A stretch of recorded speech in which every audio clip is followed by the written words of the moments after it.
Juzi kwenye Clouds TV pale Clouds FM kulikuwa kuna content ambayo inahusiana na vijana wa makanisani kutaka kulipwa. Na comment zikaja nyingi, kuna ambao wana support kwamba vijana wa kanisani walipwe, lakini moja ya watu ambao walikataa kile kitu ni wewe hapo. Yes. Kwa nini ulikataa vijana wa kanisani kulipwa na wanaona wana deserve kulipwa? Na wanasema kabisa kwamba kwa mfano kaka Sam sasa hivi wewe haupigi kinanda kanisani kwenu, haufanyi kitu chochote, bila shaka unahubiri tu na vitu kama hivyo. Kwa hiyo wale wanajitoa zaidi mazoezi, wanaenda kwenye nini, wanaenda kwenye huduma mbalimbali, mchungaji anaenda sehemu fulani au praise team inaenda sehemu fulani, wanaenda naye, wanajiona kwamba wana deserve kupata ile posho kanisani. Kuna somo nalifundisha siku hizi linaitwa ni namna ya mshirika kushiriki katika usharika. Kuna namna siku hizi imetokea ya washirika kutoshiriki katika shughuli za usharika. Na kila mtu anatamani awe anapata kutoka kwenye usharika bila yeye kujikomiti kutoka kwenye huo usharika. Ndio mfano. Mtu aje kwenye jumuiya. Lakini hata kwenye msiba wake sisi tuusimamie. Kuna baadhi ya makanisa yanapenda na utaratibu kama wale kwenye jumuiya hawahusiki. Yaani ubaya ubwela. Yaani yeye kushiriki kwenye shughuli za jumuiya hataki. Lakini nataka jumuiya akifiwa au yeye akipata janga jumuiya ihusike. Hapo utaratibu wa namna hiyo. Kuna watu ambao ukimuona anashiriki shughuli za jumuiya yeye anakaribia kuoa. Akimaliza hapo hatuna ushirika namna hiyo. Sasa swala langu mimi lilikuja tusiwalipe watu kwa sababu wanahudumu. Tuwalipe watu kwa sababu wameingia kwenye payroll ya wafanyakazi wa kanisa. Yaani tujue tunawalipa katika wafanyakazi wa kanisa, tunawalipa musicians. Utaratibu kulipana sina tatizo nao na walipaje. Lakini kwamba kwenye matumizi ya kanisa katika bajeti yetu tujue tunao wafanyakazi ambao wanaitwa musicians. Tunao wafanyakazi wanaoitwa watu wa production, cameraman. Siku hizi mchungaji, mtume, nabii anaweza sende na praise team lakini mwache cameraman kwa ajili ya content. Sasa huyu naye tumlipe, kama tunamlipa tumlipe kwenye utaratibu. Yaani julikana kabisa hatukulipi kama hisani. Na hatukulipe kwa sababu unatumika. Tukulipe kwa sababu tunakulipa. Yaani utumike tukulipe kwa sababu kwa tumekusajili kwenye payroll letu. Nafasi ya kijana sasa hivi kwenye utumishi ndani ya kanisa iko wapi? Haipo. Kwa sababu wengi wanataka maslahi. Wengi wanataka anapata nini naye akitumika. Na mifumo yetu ya kanisa hii inatengeneza ujuaji na umaarufu kwa baadhi ya watu wachache. Favi, kuna watu wengi potential kwenye makanisa yetu hawatumiki. Kuna watu kija pa Clouds ni noma, yani ni noma tunawategemea. Lakini makanisa yako wanakosali huko kandaga. Tukapiga tuki. Mtu yuko hapa ama cameraman tuko na hapa. Wanataka kusema kwenye makanisa yao. Anaangalia pale unavyokosea production. Lakini mpaka naye atafutwe. Mpaka tangazo litolewe. Unaelewa hapo? Tofauti pengine sisi tulivyokuwa tunakulia. Zamani sisi ulikuwa ujisikii vizuri kitu cha kanisa kinaharibika na uwezo unao wa kufanya. Haya, wenzangu wapigaji wanataka kulipwa kwa sababu wao wanasema ni professional, wanafanya mazoezi. Nikamwambia mtu mmoja, mimi nimekulia kanisani, shughuli nyingi mimi nimesherehesha za ibada. Kwa maana mimi baada ya kumaliza pale kadai changu.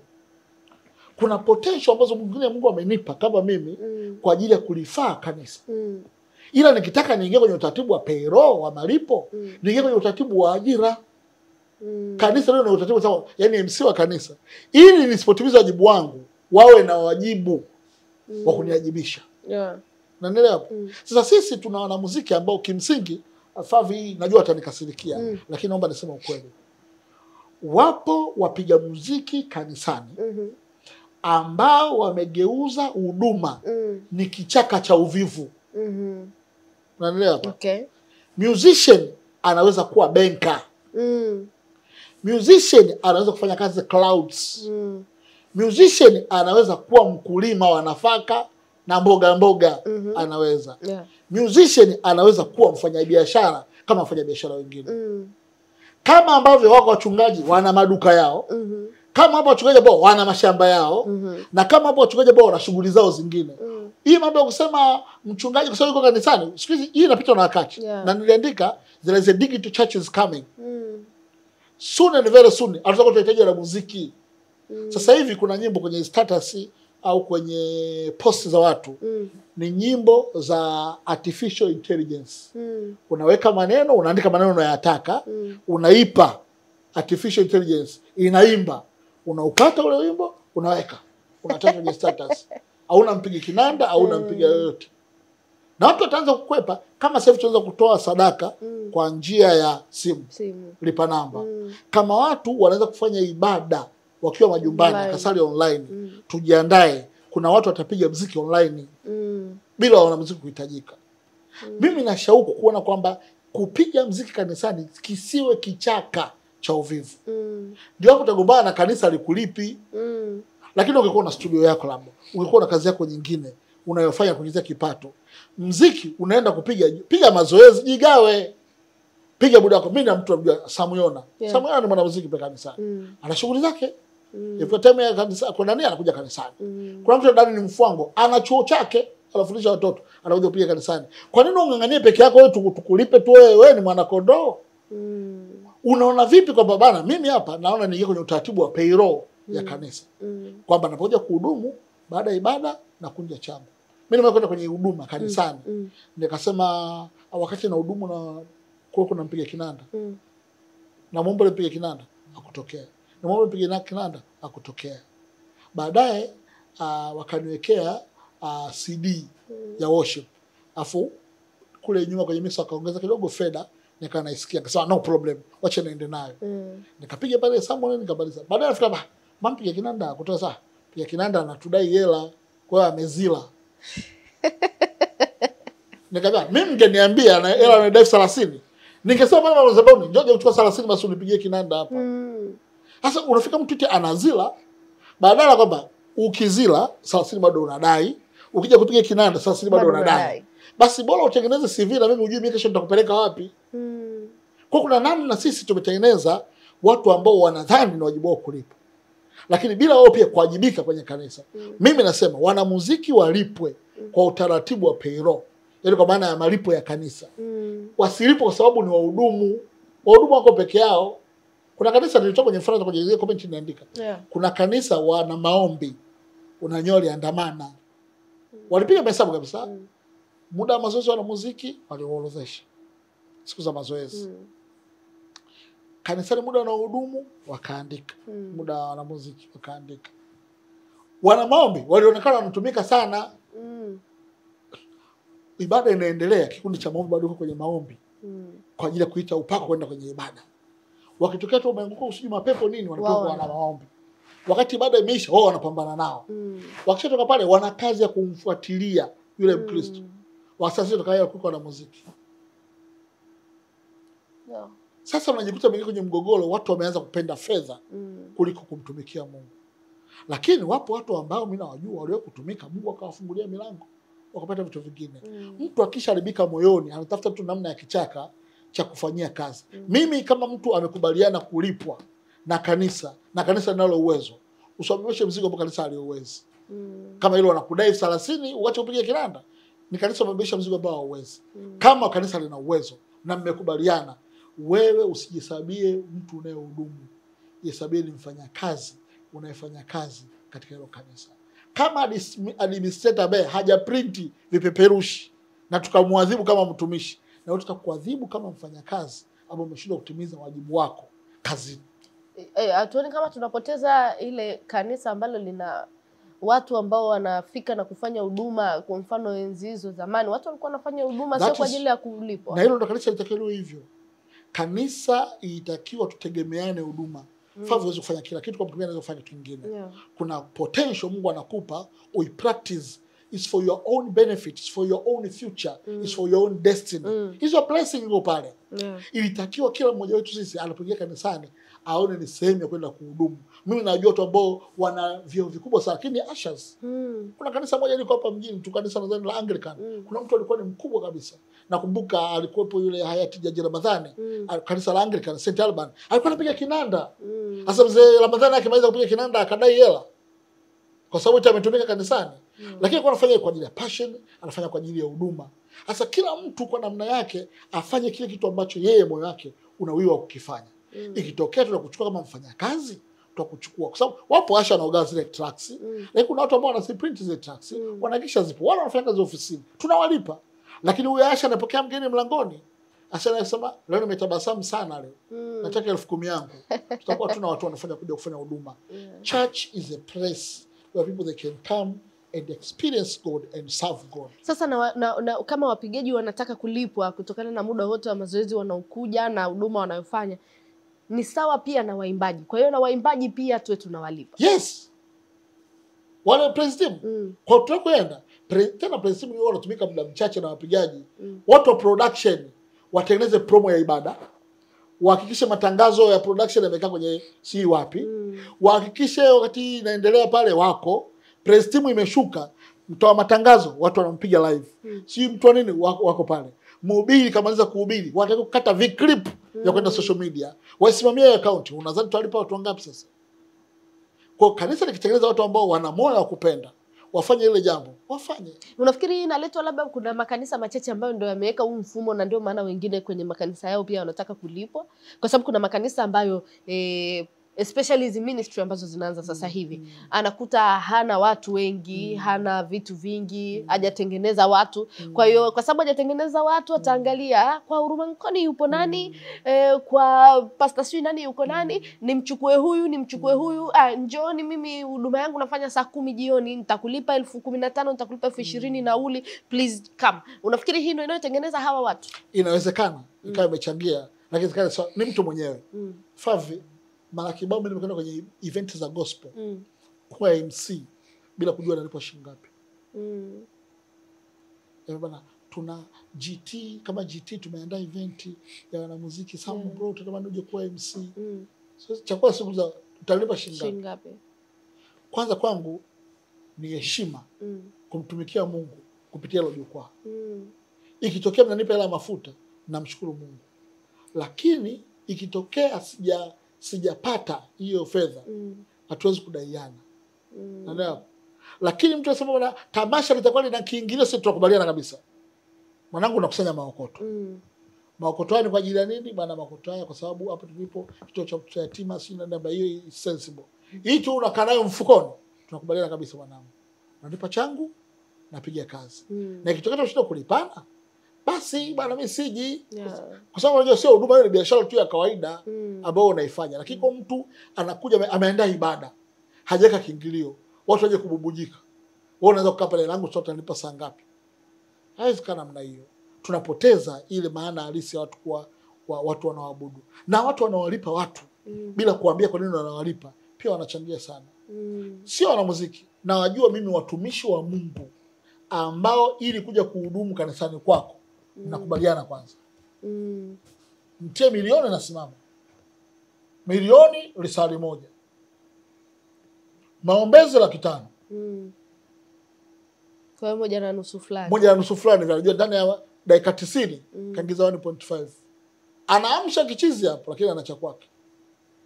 Na sasa hivi watu hawataki kusikia kabisa lile andiko la umepewa bure tutoe bure. Sasa hapo pia tunalibisiuzi ile andiko. Tunalibisiuzi. Kwa sababu kuna nyakati sio kwa sababu yako. Mimi nafanya ninatoa kwa sababu yangu. Umeelewa hapo?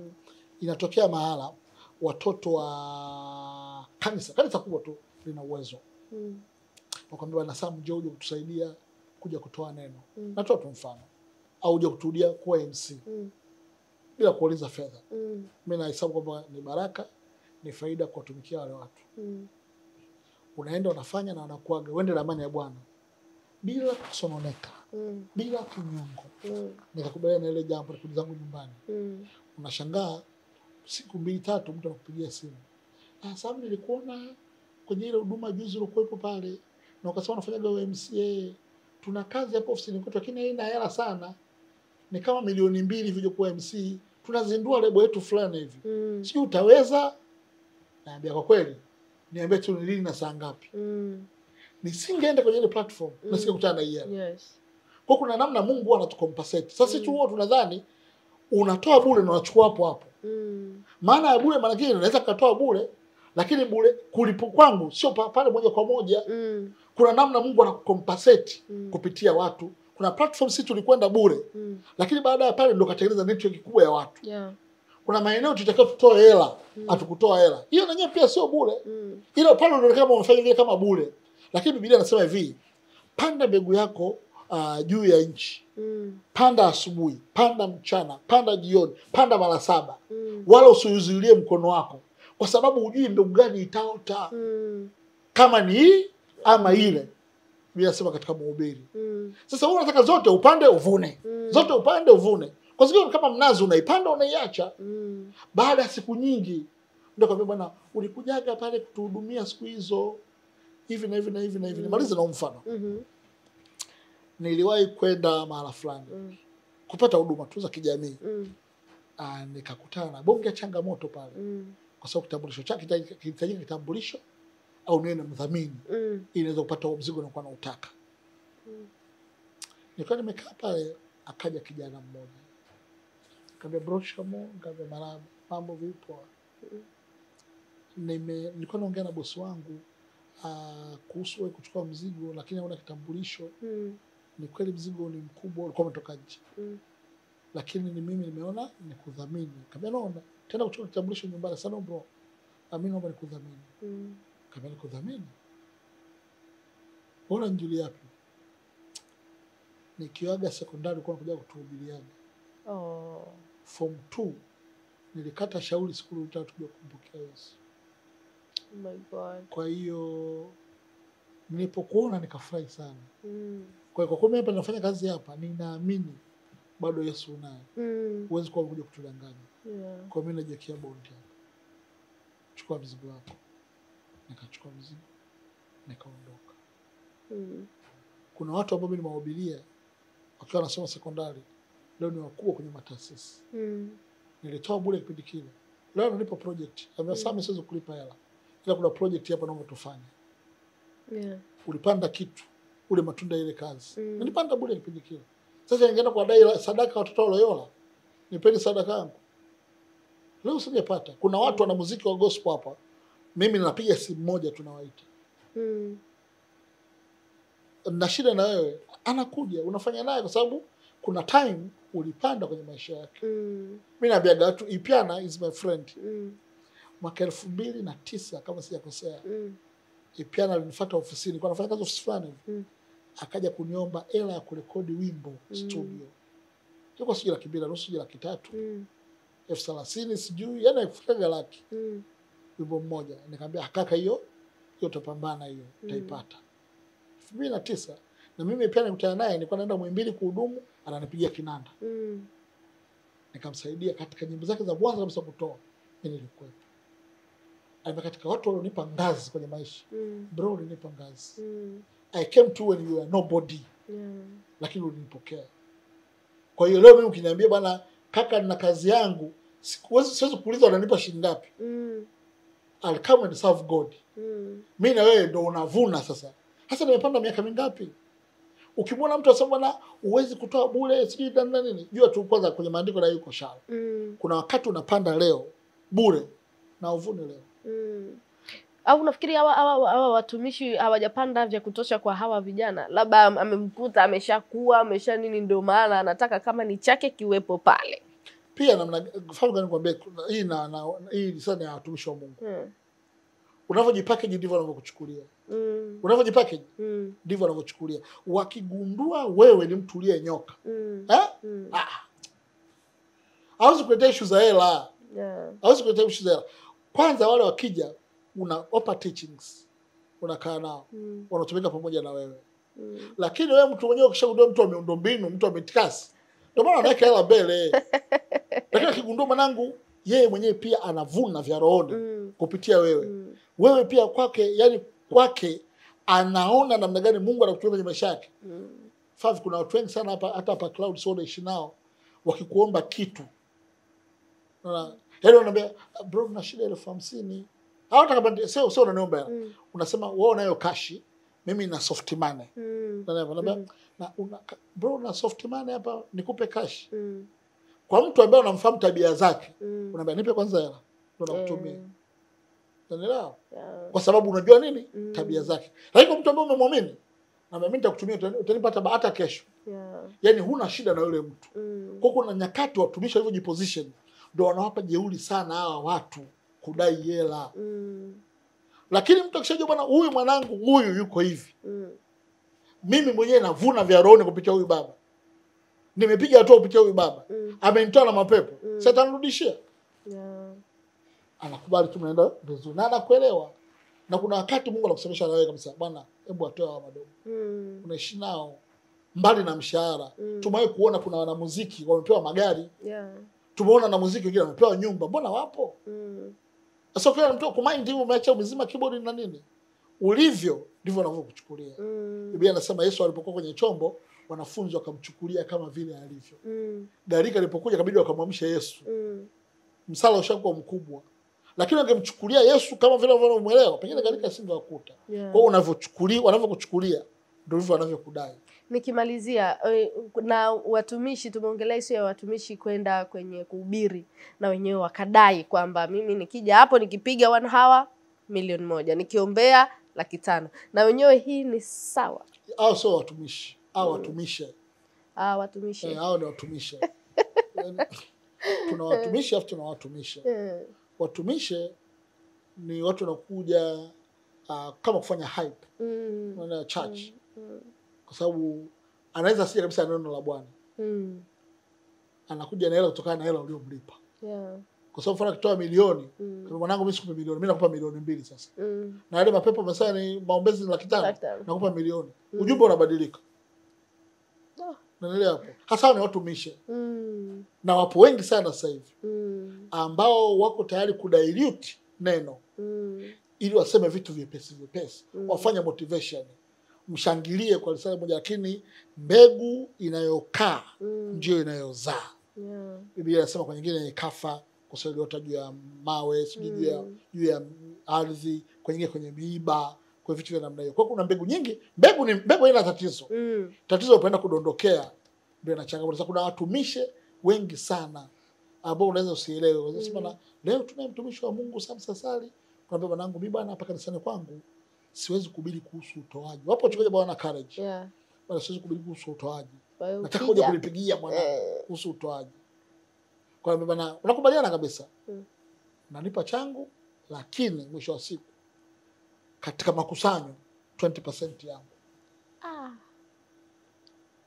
Kwa kuna wakati unataka jambo jasho limemtoka, anasema mtu asiyembariki baba yake huwezi kunibariki mimi na kumbariki baba yako. Mchungaji njoo hapo. Katika miguu ya mtu wa Bwana panga mbegu yako, weka mbegu. Anaongea maneno mazito pale. Mchungaji kakaa pale, watu wanaenda anaweka. Watu wanaweka. Na wengine wanalia hawajawahi kumbariki baba yao. Mtu anakaa pale, leo nimefumbuka macho. Akaenda pale baadaye nyuma nimeona nimehesabu 10 zilikuwa nyingi. Unashangaa ameenda ofisini, mtumishi mbona haondoki? Nasikia baba anaagiza, "Lele kapu naomba mlilete huko." Sandarusi linaingia pale, tuhesabu mwanangu. Anamuuliza mwasibu, "Ngapi hizi zilikuwa?" Baba zimepatikana milioni 60. Milioni 60. Mungu ni mwema sana. Leta tuziombee na mtumishi wa Bwana. Naziombea, natoka hapo unatoka, na kaka 20% ni ngapi hapo? Na hesabu milioni 12, sawa. Katie changu kabisa. Anaondoka. Kapata yake pale 40 vizuri kabisa. Najumlisha na ile pale, mtumishi wa Mungu anaondoka. Ambia mwanangu, next time tupige semina kuvuna na kupanda. Wiki nzima. Na watu wanavuna mjini hapo. Kwa unajikuta kuna wakati unashangaa, mbona mimi ninafanya sana lakini vitu viende. Tafuta kitabu kinaitwa Wauni Waliobadilika. Kuna kitabu kinaitwa Wauni Waliobadilika. Kimetafsiriwa kwa Kiswahili lakini kina Kiingereza, cha Kiingereza ni original. Lakini kinaitwa Wauni Waliobadilika. Amekiandika? Simesawa ile kiandika. Lakini nimekisoma tangu nikiwa mdogo na ninakisoma mpaka sasa. Kuna vitu navipata insight sasa hivi. Wauni Waliobadilika. Sawa, nikushukuru sana. Najua nina mengi ambayo pia ningeweza bado kuendelea kuyauliza. Na isiwe mwisho. Yes. Kila tukipata nafasi tuje kuongea, tuzungumze, bado ninayo mengi pia. Na unajua kuna wakati naambiaga watu heaven kuna patterns. Favi tumepanga muda mrefu sana interview, lakini imetokea leo. Na hapo hatuwezi kujua kesho, hatuwezi kujua kesho kutwa. Unaweza kushangaa vitu tulivyoongea hapa ndio vitu vikaja kuishi. Kwa kuna nyakati nikaongea mara nyingi, kafanya mara nyingi. Alafu after 10 years, 15 years, jamaa alisemaga ili jambo litakuwa. Mwaka 2014 niliojiwa na kipindi fulani kutoka Majobless. Walinihoji, wakaniambia ukiwa rais wa nchi unatamani nini kifanyike kupitia vyuo vyetu vingi vya vyuo vikuu vinavyotokea. Nikaambia vyuo vyote ningefanya kuwa vya VETA. Vyuo vyote ningefanya kuwa vya VETA. Kwa sababu ninachoona wasomi tayari tunao. Ila kuna nguvu kazi ya uzalishaji ambayo hatuna, ambayo inatakiwa kuwapa watu ujuzi. Juzi baada ya waziri mkuu kutoa ile tamko, jamaa akanitumia ile clip. Akaambia you said this 10 years ago. Ndio leo nimekuja kusema na serikali. Sasa wakati wake tunaongea ilikuwa ina maana. Unaona? With time ndio nagundua kwamba ilikuwa gani sense. Kwa hiyo tutapata nafasi Favi tuzungumze. Na mambo mengi ya kuongea kuhusiana na utumishi. Vijana wanaingia kwenye utumishi, siku kuna watu wengi sana wanaingia kwenye utumishi. Na mambo mengi ya kuzungumza kuhusiana na muziki wa injili Tanzania. Na mambo mengi ya kuzungumza pia kuna watu ambao kuhusiana na ndoa. Hatuongei kwa ubaya, lakini kuna watu wengi sana marafiki zetu ambao wametoka kwenye ndoa zao. Na kama nilivyosema pale mara kwanza, kiasi kwamba imegeuka kuwa normal. Na ukikaa miaka 5 tunashangaa umedumu namna gani. Na ukiendelea miaka 10 tunasema tutakuwa tu na kibenteni kingine. Hawezi kuwa huyu. Unaelewa hapo. Na kuna vitu ambavyo watu wanavifanya tunaamini vinafanyika. Zamani ilikuwa sio rahisi. Na mimi nakumbuka wakati tunakuja Clouds, kuna watu mzee mmoja aliniambia kabisa ananipa miaka 3 nitakuwa nimerudi nyuma. Nimemwacha Yesu. Kwa sababu ananiambia hili jengo pengine limejaa nguvu za giza. Kwa hiyo baada ya miaka 5 nikamfuata yule mzee. Nikamwambia unanionaje? Nikamwambia naona nazidi kusonga mbele. Nikamwambia hivi wewe nikuulize, pale kwenye jengo uone nguvu za giza? Nikamwambia sio nguvu za giza, ila nguvu za giza je zinajua mimi nipo. Kama hizo nguvu unazosema zipo. Kwa kuna wakati wa Kristo tumejilimit. Tukiamini kuna maeneo turuhusiwi kwenda. Lakini game change imekuja. Tuna GT, tunachomoza, tuna vitu vingi vya kufanya. Tuna extended kwenye social media. Ni namna ya kuambia watu is the time watu kuwa na kingdom mindset. Unaelewa? Kuna wakati mambo yatabadilika. Sasa hivi ni ngumu. Naambia watu mimi zile mazingira nyakati ambazo kupiga makofi kanisani ndio ulokole wa kwenda mbinguni. Magitaa, drums ni kumkaribia shetani. Lakini sasa hivi kanisa bila drums hamjasali. Kanisa bila magitaa hamna kitu. Watu nilikuwa naongea na mtu ngambia na tulikuwa tuongea kuhusu uimbaji wa kwaya na praise team. Changamoto iliyopo. Kwaya inaitwa tuko saa sadaka. Praise team wanajiona wao special kama last born. Kwa hiyo tunaongea kama ni mjadala mkubwa wakati na hiyo itoka kwenye discussion wanasema Makoma wanataka kurudi kwenye game. Mimi nikaandika kwa nini narudi sasa hivi? Yaani itakuwa endelee mbele.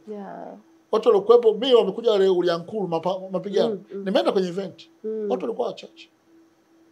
Ile generation wanaojua wale. Watu wana watoto, wana mamiti mengine. Generation Z ndio wanaenda kwenye matamasha. Hawajui. Lakini pangekuwa kuna mtu ambaye generation Z. Pangejaza nyome. Kwa kuna nyakati kuna wakati ukifika nisinganganie kwa pale nilipokuwa. Kuna wakati Mungu akaamua kusogeza. Wewe sogea. Kwa tunataka tuongee uvune. Unaweza kuchuma mengi sana kutoka kwangu. Mengi sana. Kuliko watu wengi sana ambao wanapata nafasi. Kabisa. Kwa hiyo as long as we have time anytime. Hata kama itakuwa iende hewani. Basi tukae tupige story tuongee kwa sababu there is time for everything. Na wakati mwingine unaona sasa yuko mbali. It's just one text. We meet and we talk and we share. Sisi tunaongea tunakula kitimoto. Kabisa. Na ninasema hii ninaimaliza hapa kwa sababu naona pia sababu ya muda. Lakini huwa ninafuatilia Hata kati ya kitu huwa na kipaumbele sana yale magrupu ya gospel ambayo tupo, nikiona message inatoka kwako najua hapa kuna jambo. So ninaingia kusoma, kufuatilia kwamba bro leo anasema nini, leo kuna nini. So ninajua una vitu vingi sana kwa ajili yetu, ninajua una vitu vingi ambavyo unaweza ukashare na sisi with experience, with muda ambao umeshafanya kazi, kuachana hata na mambo ya huduma na everything, lakini hata tu kwa upande wa eneo la kazi. Umesema hapo kwamba kuna vitu vingi watu wanasema kuhusu ile jengo. Nimekumbuka kwamba na mimi nikiwa nimesema natamani kufanya kazi Clouds na nitaingia pale. Niliambiwa cha kwanza pale lazima utakuwa umelala na mabosi kama 6 ili uwe umepata nafasi pale. Na kuna mtu uko nje anaamini hilo jambo. Hiyo kwamba ni kweli hivyo ndivyo inavyokuwa. Wakati nilipofika huku mambo nimeyakuta tofauti. Vitu vingi nilivyokuwa nikivisikia nikiwa kule na hapa mambo ni tofauti kabisa. So ninajua tuna vingi vya kushare, kuna vingi vya kuzungumza, kuna vingi vya kuongea, and I hope kwamba soon enough tutapata wakati mwingine. Soon and very soon. Asante sana. You're welcome. Shukrani sana kwa wewe ambaye ulikuwa pamoja nasi kuanzia mwanzo tulipoanza extended hii na mpaka sasa. Naamini kuna mengi ambayo umejifunza, kuna mengi ambayo umeyafahamu uliokuwa uyafahamu kuhusiana na Sasali, kuhusiana na huduma, kuhusiana na ndoa, kuhusiana na vitu vingi ambavyo ameweza kuzungumza. Asante sana, tukutane next time. Naitwa Favi.